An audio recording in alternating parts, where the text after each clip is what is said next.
recording for future use. So hopefully that's okay with everybody. And I really want to thank you guys for taking the time. So it will be exciting for us today to see how this goes. We're going to give it another minute before we have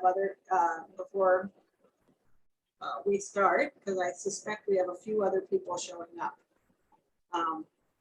Hopefully you guys all got to look through some of the toolkit information and see that amazing map that Ed put together representing all the community-owned buildings on Orcas, because it's pretty extensive and really amazing. It amazed us when we started to put it all together.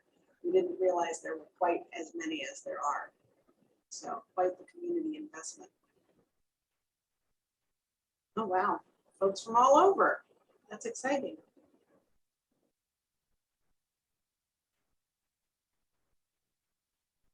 Happy to have the sun today. I don't know where you guys are, but I woke up in Olga to very low hugging fog.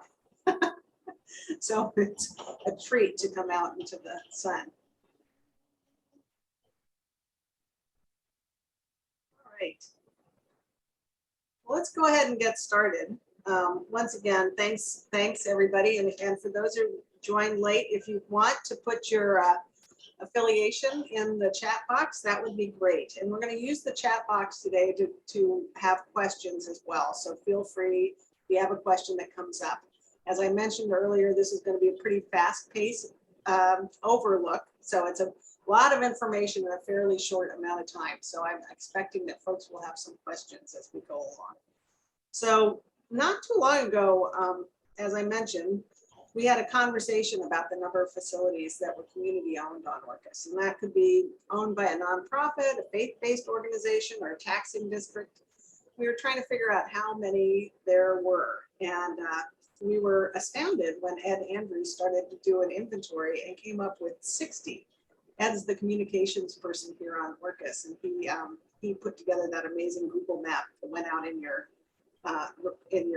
toolkit. So hopefully you've had a chance to look at that. So what we found is that this, especially right now, as I was talking to Jamie about earlier, the investment in facilities is a huge asset, community asset for this community, and worth protecting and worth thinking about. So many organizations who have their own facilities often are focused on their mission, which generally is not about maintaining their facility. It's about preschool, it's about philanthropy, it's about arts, but they need to also make time to consider their structures and maintaining the investments that have been made to have them here. And so that's what today's introductory session is aimed at. It's to help protect those investments through planning and managing the infrastructure needs of your facilities.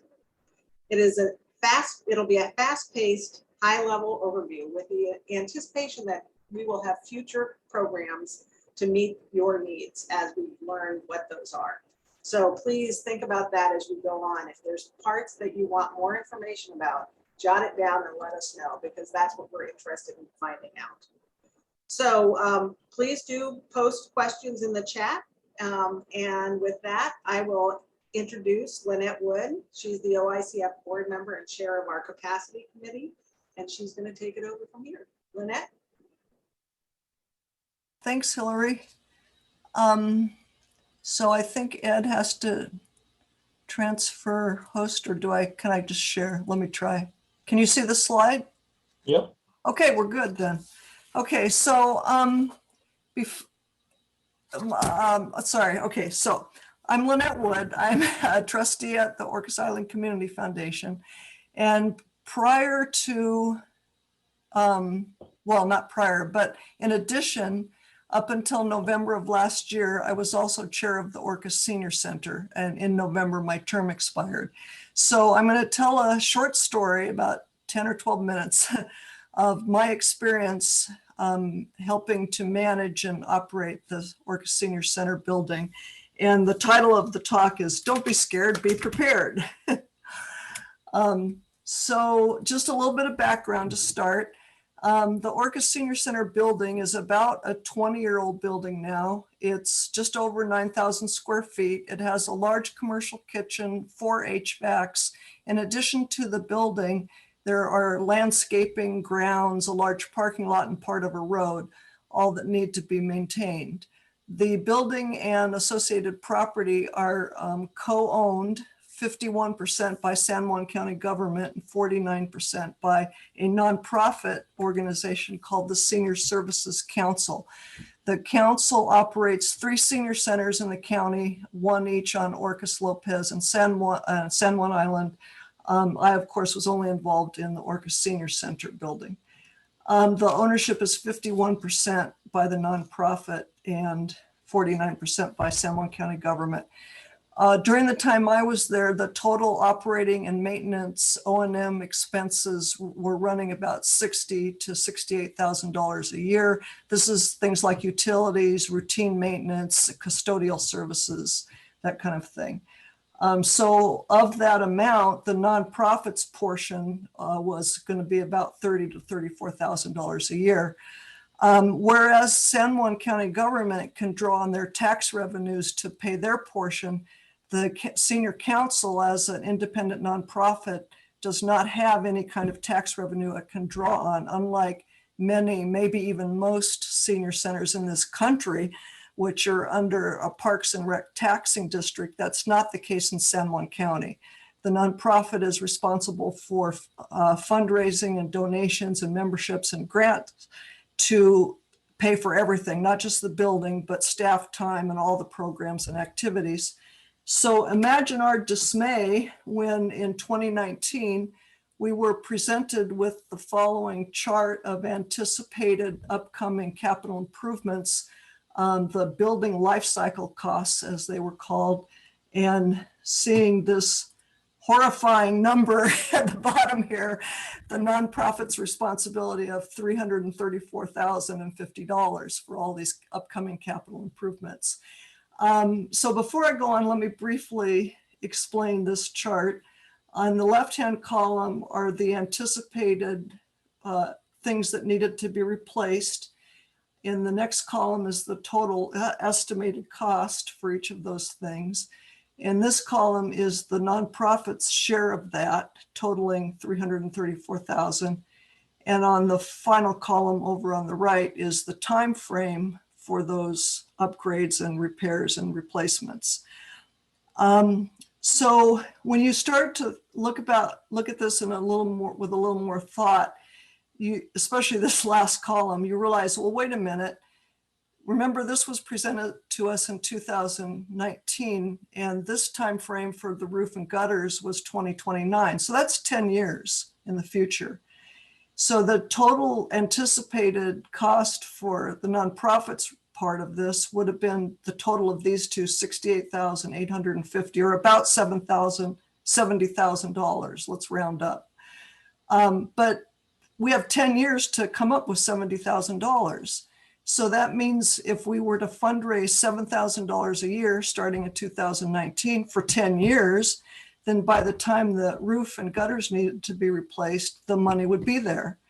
So basically what I did, the first thing I did was I went through this chart and I looked at all of these things and the timeframes associated with them. I mean, look, the flooring is not due to be replaced until for another 10 to 15 years. And if you look down here, the road and parking, that doesn't need any major work for 20 years. So when I added all of these up, I made a big spreadsheet and I added up all with a timeline in there. And I figured out if the nonprofit could just raise just over $12,000 every year, then it would be ready when these expenses came due. And so in my spreadsheet, I accumulated money, each year according to the plan.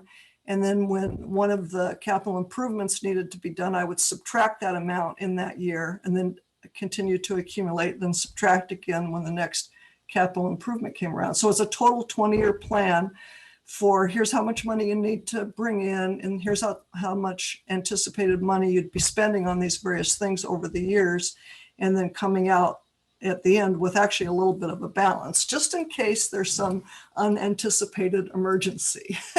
So that was the first thing I did, is basically make a plan, get a grasp on what the situation is and make a plan for addressing it.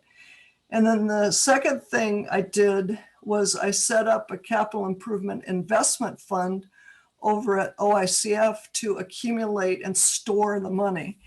And I was careful to label this as specifically for capital improvements in the title of the fund.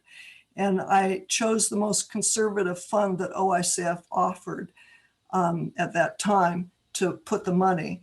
And I think that labeling is really important, because in my experience, if you're not very specific about how you label the fund, it could be misunderstood of what it's for later on. I mean, there's a lot of turnover in these nonprofits with board members and sometimes with staff. So it's really important to be clear about what the fund is for. Well, let me explain. If I had called it the building fund, say, for example, then someone could have said, oh, it's a building fund. We can use it for anything related to the building. Let's use it to pay, I don't know, utility bills. But that's not the intent. The intent is for capital improvements, not to pay utility bills. So that was the second thing I did. And then the third thing is I worked with the treasurer to write a policy that would describe how that fund was going to be managed and maintained. What we prescribed a minimum balance. We had a whole strategy in there for how the money would be replenished if some needed to be spent, and or how it would be added to year by year. And that was put before the operations committee for a vote. So those are three things, basically, in summary, is get a grasp on the situation, make a plan for addressing it, start setting aside money early, the earlier the better, to make the whole fundraising thing manageable, and then establish a policy for maintaining and managing the fund. I think one of the things we had, that policy, as a side note, one of the things you want to put in there is what a definition of a capital improvement is. Now, one of the things we had at the Orcas Senior Center is we had an existing building committee already that already defined that and had a whole body of language having to do with building management that was derived from the building agreement between San Juan County and the nonprofit. If you don't have that body of information already, I think step 0 here might be to establish a building committee, or at least assign a couple of people to manage the building, this whole thing. So that would be like step 0. But then one final thing that's kind of a recommendation is even though I put the capital improvement fund over at OICF, I would recommend keeping a capital improvement line item in your bookkeeping system, even though it might usually be 0. It's a way, have a 0 balance. It's a way to keep track of your income and your outflow on capital improvement. So for example, if you have a fundraising drive for capital improvement, you can accumulate the money in this line item before you take it and transfer it in a lump to your fund or your restricted fund, whatever it is. Similarly, if you get the roof replaced, you get the bill, you take the money from the fund, put it in this line item, pay the bill. That way, at the end of the year, you know exactly how much money you spent on capital improvements and how much you brought in for capital improvements. So when I left, by the time I left, the capital improvement fund was it had the maximum minimum balance, it had the total minimum balance plus some. So they're well on their way to having the money they need already there, ready to spend when that roof needs to be replaced in 2029. So that's my story. That's a good story, Lynette. Don't be scared, be prepared. So I really appreciate all the work you did for the senior center to get them on the road. So our next guest is Rick Bunzel. He founded the Pacific Crest Inspectors in 2005 and has inspected over 7,000 structures. He has a keen eye for detail and a wide experience helping property owners protect their investments through developing a capital needs assessment, CNA, which he will explain next. So welcome, Rick.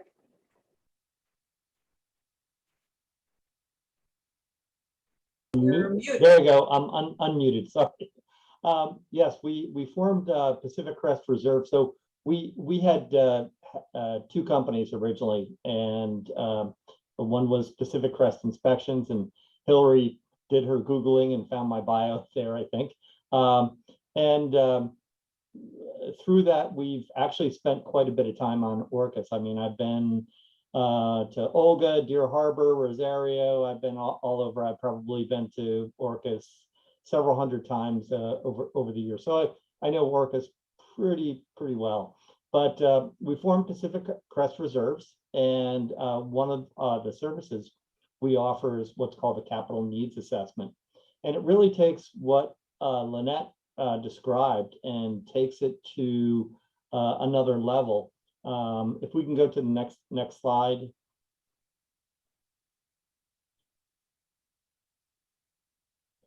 Ed, who's controlling the slides? Oh, Ed is. Okay. Slide. I'll go check. Is that the correct one, Rick? Yeah, go ahead, advance to the next slide, Ed.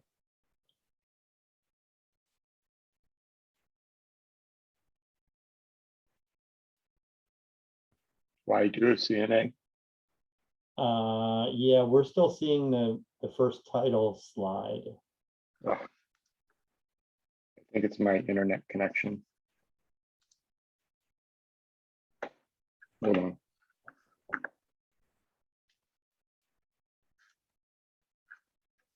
There you go. Okay.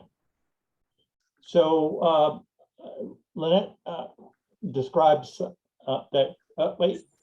Let's see. Yep. That's, yeah. Okay.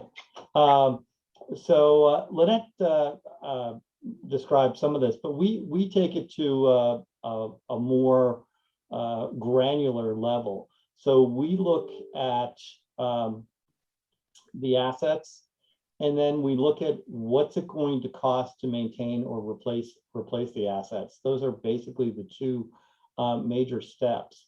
And if we can go to the next slide. So let's see, yeah.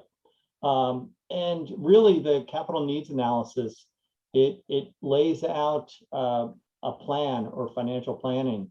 And we basically look at the cost to maintain those assets. And we use our experience with various organizations to look at those assets and then help build a plan on how much you're going to need at what point in time. And then you would use that as a tool to help build your budget on a yearly basis going forward. And basically the capital needs analysis, it's a 20-year picture of all those costs. And if we can go to the next slide 4. So what's a capital asset?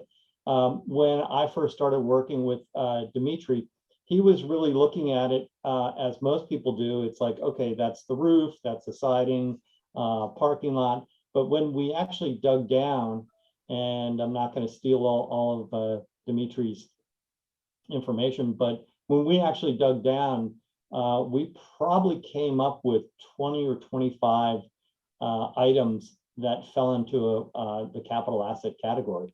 For example, chairs. Didn't really think about it, but when we looked at the number of chairs that the Orca Center had, all of a sudden, we're talking about a major cost. And things wear out over time, and that's a significant cost to the organization to replace those chairs.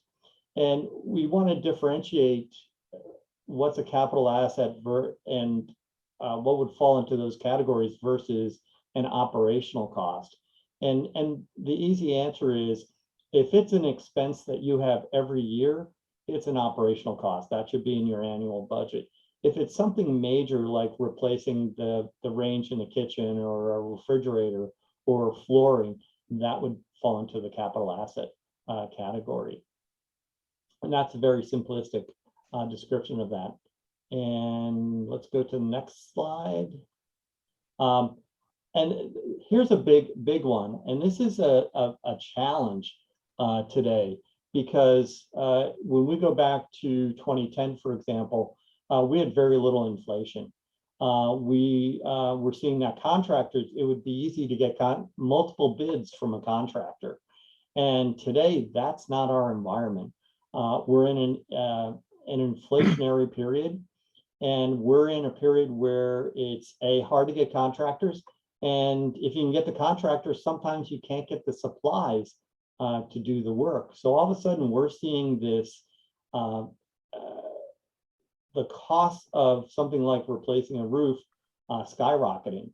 And if you would have budgeted a roof replacement in 2016, for example, that's not today's cost. In fact, if you budgeted for a roof in 2018, that's not today's cost.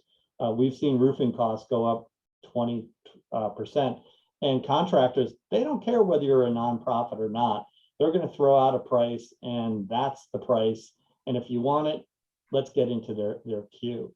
So part of our expertise and the value of our software tools that we use is that we can program that in that inflation. So you have a good idea what that future cost is going to be and have that money available, so you're not caught shorthanded when that expense comes to fruition. And next slide. And a lot of times when people go through the capital needs analysis exercise, they look at it as, okay, we've done it, we never have to worry about updating it. Well, and once again, I'm going to go back to inflationary periods.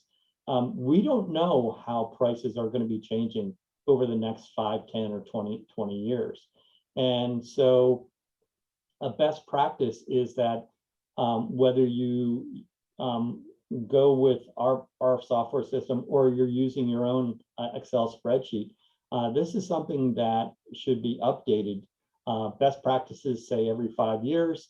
A lot of organizations will do it every 10 years, and that's fine as long as you're keeping track of what those costs are. And the best way to get those costs are to be talking to your contractors and understanding what issues you're going to have when it comes time to maintain that building, change out those heating units, whatever. And once again, this is so you don't get caught shorthanded, and you always have enough money to handle those capital projects, and you're not having to steal from other parts of your budget to do it. And next slide. So we did send out a sample, and I'm going through this probably quicker than I should, but we did send out a sample of our capital needs analysis, and we're always happy to answer questions. I believe my contact information is going to be in here. There's no charge for us to have those conversations. We love working with nonprofits. We really help support them. Some people will want to know, how much do these capital needs analysis cost? And I'm going to tell you, it varies. We actually look at how much is going to go into that project to do it. And so the prices can vary from, $1,200 for a very small one to a larger one that would be $3,000 plus. It really depends on how much we have to do and how many hours we're going to be putting into it. So if somebody is interested, they can contact me. We can have those discussions to look at what the needs are, what the assets are, and then get out a proposal to do it. And typically, for example, with Orcas Center, from the time we started having the conversation to the time we actually delivered the study was probably about 2 months, right, Dimitri? About that? Yeah, and it probably would have gone quicker if I would have been more responsive. So Rick has you want to just dovetail into me here, Rick? Are you done with your? Yeah, go ahead. Yeah, so I'm Dimitri Stankovic. I'm the director of the Orcas Center, and I worked with Rick to do one of these studies. And on the price range, Orca Center is about a 16,000 square foot facility, and it was a $2,800 price tag for the Orca Center, which is probably on the larger end of most of the nonprofit buildings on Orcas.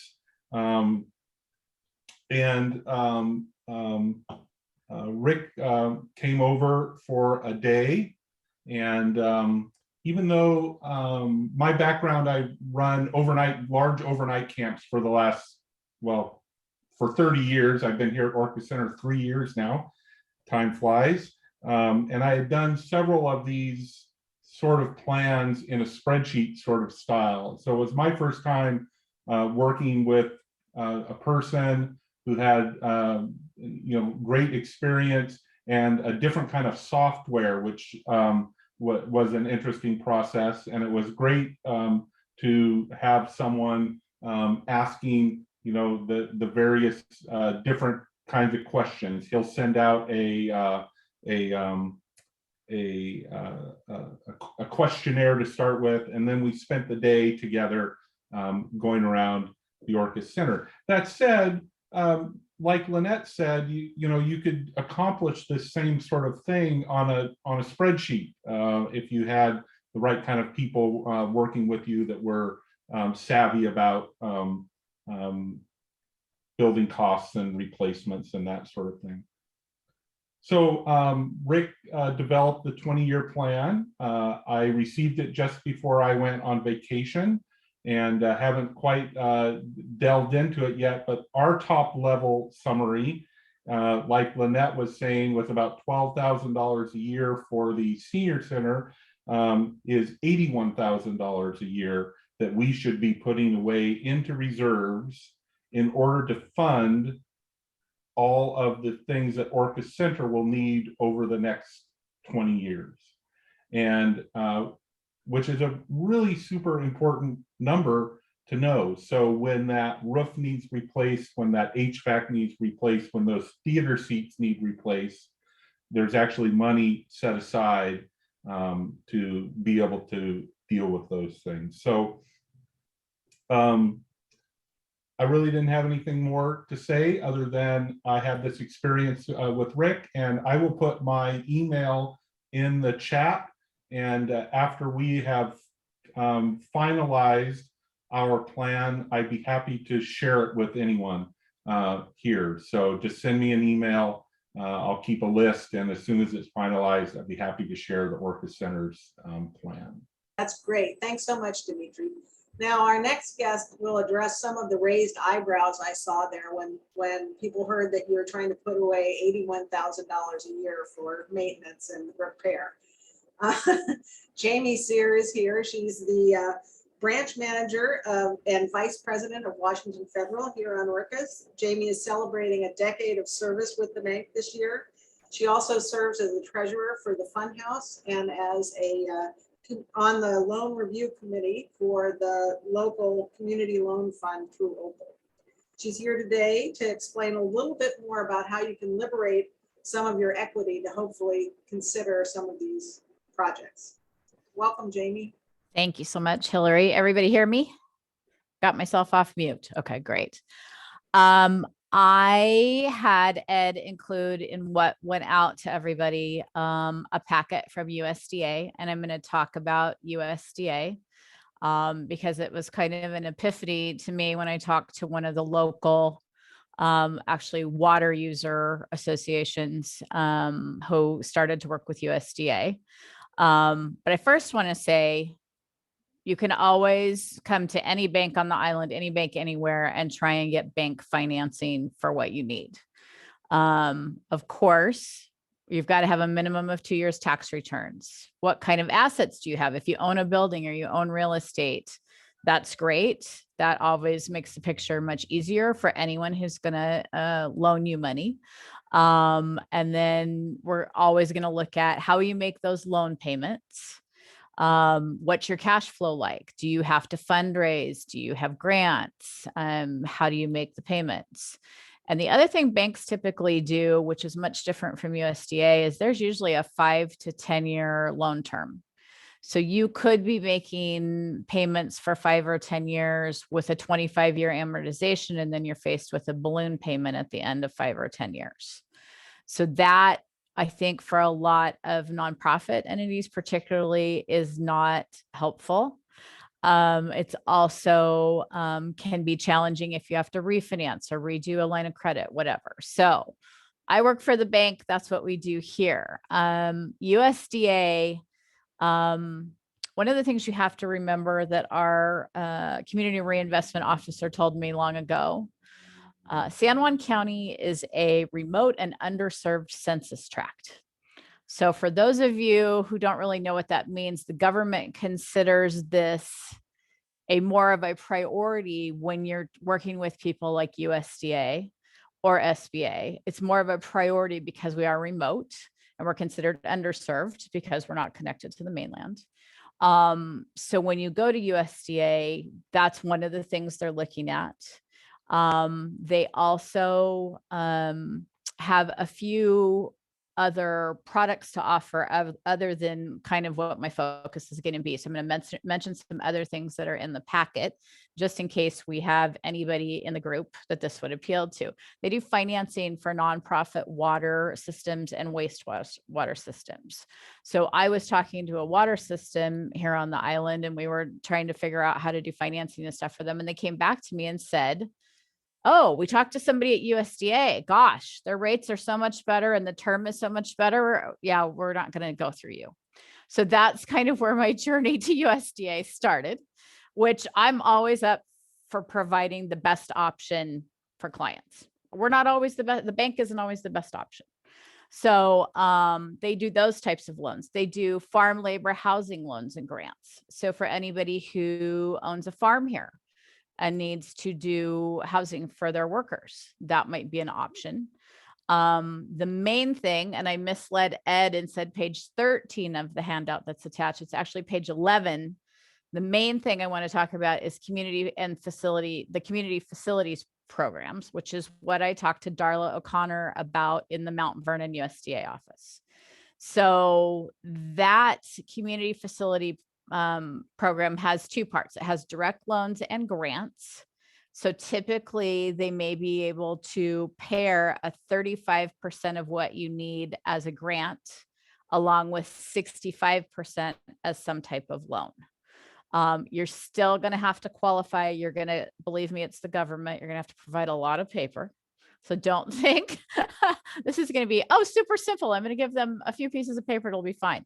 They're going to ask for a lot. I'm just going to warn you. Banks do. They're going to do the same thing. One of the things that this program focuses on is, and it's not mine, so I'm trying to give you tidbits. Darla is the expert in Mount Vernon.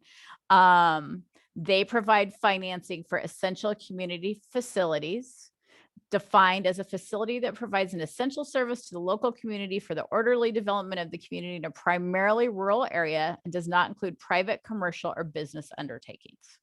So that's kind of what they're looking for with this program. When Darla and I talked about it, we're talking about using real estate and real estate upkeep and those types of things, all the planning you need to do to keep your real estate. But they can include equipment. They can include computer equipment. They can do new outdoor playground equipment. So depending on what your nonprofit or your group does, there may be more than just facilities that you can build into the loan. Part of what also appeals to me about USDA is the loan term, if you're actually borrowing funds from them, can be as long as 40 years. Now, I know that seems like a long time, not to say you can't pay it off early, but also it may make it more affordable for groups that don't have a lot of cash flow, who need more time to pay off the loan. You're not going to have that balloon that's coming up on you in 5 or 10 years. So they provide some options that you're not going to see with a bank as far as timing, length of term, all of those things. I really encourage you guys to look through the packet that Ed sent out. There's a lot of other information in there. And at the back of the packet, you'll see every single type of, because obviously they do multifamily loans, they do loans to homeowners. You'll see every type of loan they do. And basically there's a chart that says, this is what we're looking for. This is the type of group it applies to. And then kind of a little bit of an idea about what the terms are. So I have to say USDA was kind of I always thought of them as, oh, they're the ones that do the loans for Opal other than us. So for me to hear from another client that it was a viable solution for them was, like I said, I took the time, I got Darla's contact information and got on a call with her to try and understand what type of things they offer. The last one I'm going to touch on, which again, I did not provide any information to Ed, and I just heard this week, we are going to start to partner with the SBA, which we have never done other than when we did the PPP loans. So we will actually have an SBA community lender. I think for this group, the type of loan that you're looking for would be in their microloan program, possibly, because that loan program with SBA does provide startup funds. We have a lot of people that call me looking for startup funds. So that would be an option with them. That loan is a $35,000 max loan amount. And I don't know that we'll be doing microloans right off the bat, but we will have somebody now working with SBA. So I'm happy to have for everybody to have a resource on the island finally, where I can pass you through to somebody who at least knows what's out there with SBA as well. Great. Thank you, Jamie. You're welcome. It's good news. So Yes. Really appreciate it. So next on our agenda is we're going to go back to Lynette Wood, who's going to talk a little bit more about accessing grant funding. Lynette? Thank you. Yeah, OICF is considering having another longer, more in-depth webinar specifically on grant writing. So this would be kind of an introduction to what would be in that other seminar. So as Jamie's already mentioned, there are many opportunities for grants, and especially for certain types of organizations like museums, educational institutions, senior centers, arts and entertainment. So there's a lot of both state and federal grants. So that could be used for this type of thing, for buildings as well as activities and programs. So the webinar would start with just a basic understanding of terminology. What's an RFP? What's an LOI? What's the difference between eligibility criteria and evaluation criteria? Stuff like that. And then some tutorial, if you will, on how to do advanced Google searching to quickly find exactly what you're looking for and not have to wade through a bunch of stuff that you don't really find that's relevant to you. And then once you do find some potential grant opportunities, how do you make a no-go decision? What's a step-by-step process for doing that? Things like checking for funding exclusions, understanding what the eligibility criteria are, whether or not there are any matching requirements. I'm looking at the proposal requirements, but also looking at the reporting requirements. And then going into, some of these grants are only available to certain types of organizations, only to nonprofits or only to government. There are geographic restrictions sometimes, as Jamie noted. I've seen ones, there are oftentimes ones that are favorable to a county like San Juan County, but I've also seen Washington State grant opportunities from which San Juan County is excluded. So it's really important to look at that and see that before you start spending any time writing a proposal. When to partner with another organization and why. For example, if your type of organization is not actually eligible for that particular grant, maybe you could partner with another organization that is, but in that case, you would need to check requirements on subrecipients. So we'd talk a little bit about that. We would also talk about what the proposal components might include. Jamie mentioned paperwork. Yeah, there's a lot of it. There can be anyway. They may require organizational background. They may require both a technical approach and a management plan, both timelines, budget, resumes, etc. So what kind of things would you be expected to prepare? Deadlines, deadlines, deadlines. Some grantors require that you submit an LOI, a letter of intent or a letter of interest before you'll be even allowed to submit a proposal. So it's important to know when those deadlines are for those different documents. I was privileged during my professional career to be not just a grant writer, but also a grant reviewer. So I kind of have some insights into what reviewers look for when they receive grants. So I can give you some ideas about that. When should you hire a professional grant writer? I would say probably not on your first grant, but do you know why? So we'll explore that a little bit. And then once you do submit a grant or two, you'll have a body of information about your organization that is often called boilerplate. So compiling and organizing that into information that you can then use to make it easier to write future grants. So, and then some online references and a list of resources. So this is a kind of thing that we would cover in a longer webinar if people are interested in something like that. Great, thanks, Lynette. That was helpful. Ed, do you want to talk a little bit about what else is in the toolkit? You're on mute.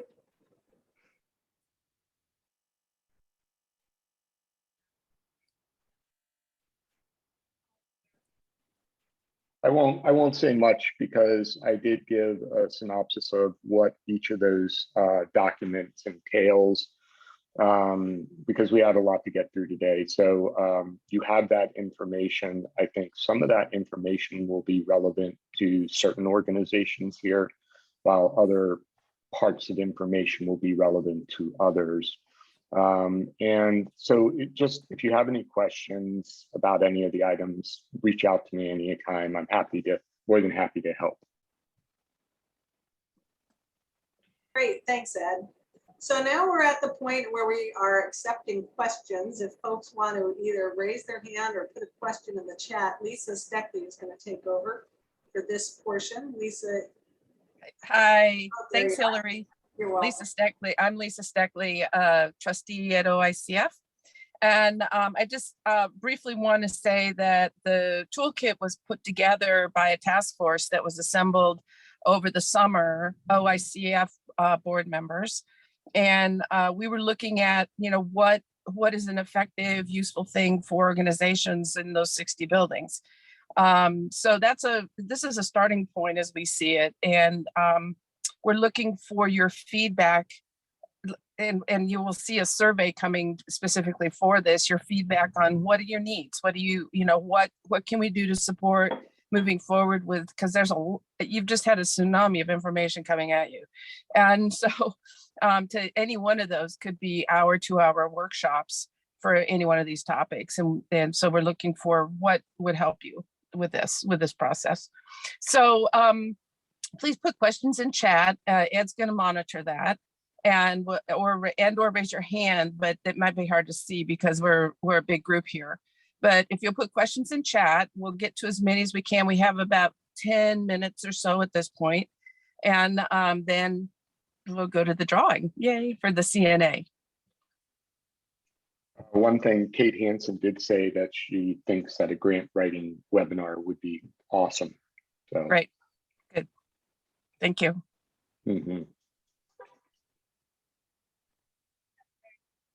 The crowd is thinking. I know. I'm seeing no hands. I'm seeing nothing in chat.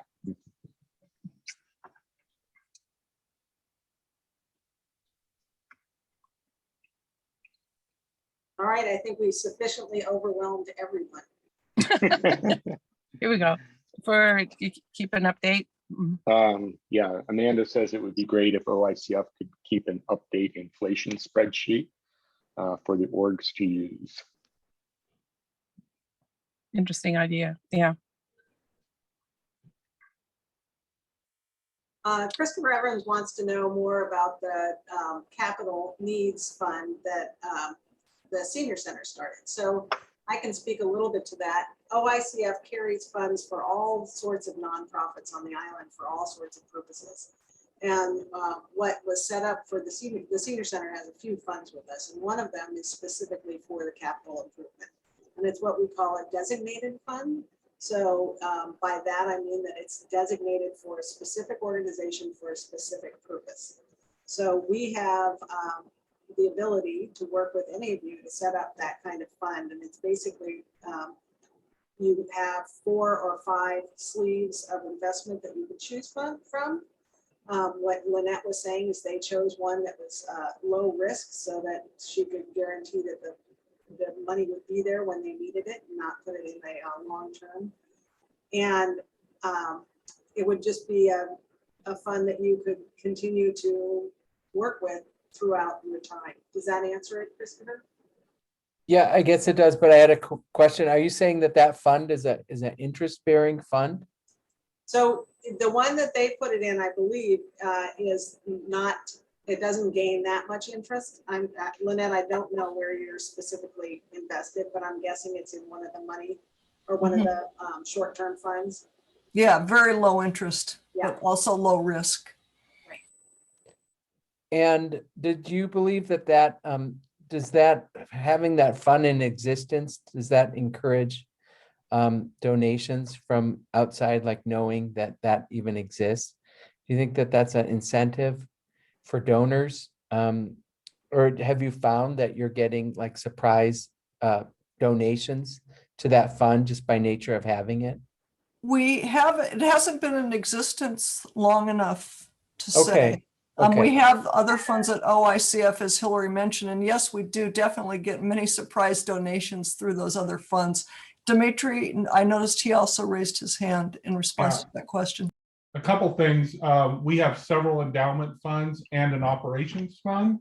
And the answer is yes. I received actually a couple very large gifts of people who have donor designated funds, perhaps at the community foundation, who are just looking through the list of organizations and they're going, oh, I'd like to give there. The other thing too is, if you, correct me if I'm wrong, Hillary, but if you don't have an online giving presence for your nonprofit like the Orcas Center does, then if you have a fund at the community foundation, then there's a way for people to give online to your organization into the fund that you've established there. And so that can be very beneficial for a smaller and large nonprofit. It's been terrific. Great. Thank you. Thank you. Carol Kleminski has a question. Is there a special assessment for buildings that are over 150 years old? Rick, that sounds like a question for you. So we look at those buildings obviously differently. And we do have experience with pre-1900 buildings. So we would look at that and, look at what it's going to take to maintain that structure and maintain it without modernizing it, basically. So yeah, and expenses are definitely different for an older building versus something built after 1960. Thank you, Rick. Nancy, does that answer your question? Yes, thank you. Okay. We also have a survey that the San Juan Marcy Montgomery has put in the chat. So if you're interested in following up with that, please jump in. And it's about housing and food security, it appears. So Thank you, Hillary.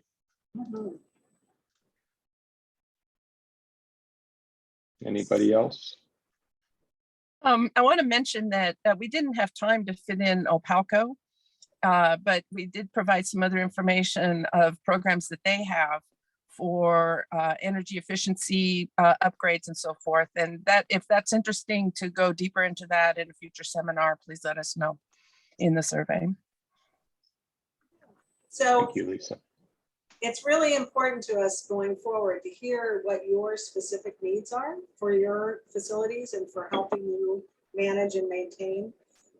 We are just, Friday's our deadline for our Give Orcas campaign, and we are getting many calls from folks who are looking at their roofs or their floors or their painting and hoping to get some assistance with that, which is great. And we're happy to do that. But I think for long-term with 60 buildings, clearly the Give Orcas campaign is not sufficient to meet the needs of the community. So our purpose with this project is to hopefully have another avenue for you to get the needs met in a way that is sustainable, because these buildings provide amazing programs for this community, and we would hate to have any of them suffer. So I really appreciate the work that all of you have done to try to keep your buildings up and to keep your programs going. It's been a challenging couple of years, and you've all risen to the occasion in a remarkable way. So I really appreciate it, and really appreciate you taking the time today. And with that, I think if there are no further questions, I did want to thank the board members who worked so hard to put this together. Quite a team. That was great. And now Ed's coming in so we can do the drawing. So as part of the participation today, you got to go out though. All right, we have a bubble later. So for participating today, somebody's going to win a CNA that OICF is going to pay for their building. And so the organization is Parks and Recreation. So they have multiple buildings, and they will be able to go ahead and have one of their buildings checked over. So thanks so much for being here today, and please do fill out the survey so we can make sure that what we're offering is what you need. All right, enjoy the sun. I hope you all get outside today. Thanks, Thank you, everyone. everybody. Thank you. Thanks, everyone. Thank you. Thanks very much.